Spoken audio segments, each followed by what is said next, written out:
आपल्यासोबत राज्याचे कृषी मंत्री माणिकराव कोकाटे सर आहेत। सर काय सांगणार त्या पद्धतीने तुम्ही सकाळी वक्तव्य केलं की भिकारी सुद्धा 1 रुपया भीक घेते म्हणून शेतकऱ्यांना विमा द्यायचा टीका होता विरोधकांकडून। अरे मी तसं बोललोच नाही, तुम्ही चुकीचं दाखवताय। पुन्हा तुम्ही त्याच गोष्टीमध्ये तोडमोड करून स्टेटमेंट दाखवताय आणि त्याच्यावरती विरोधी पक्षाच्या लोकांना भांडवल देताय। हे तुमचं मीडियाचं काम आहे, त्यामुळे मी तसं बोललोच नाहीये।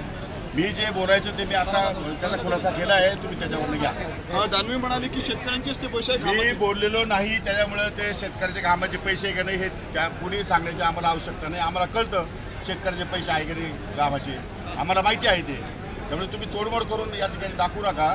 या संदर्भात माझा उद्देश वेगळा होता की सीएससी केंद्राने या ठिकाणी मोठ्या प्रमाणात गैरफायदा घेण्याचा प्रकार केलेला आहे आणि त्या संदर्भातली चौकशी करून आम्ही त्याच्यावर कारवाई करतोय।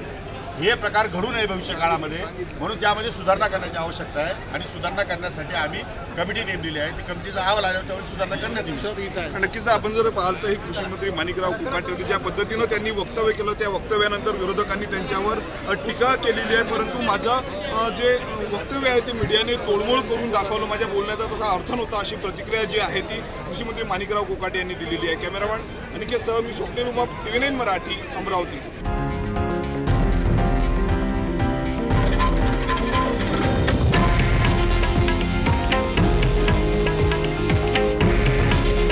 हे आहे देशातील नंबर 1 न्यूज नेटवर्क आणि आपण पाहत आहात TV9 मराठी।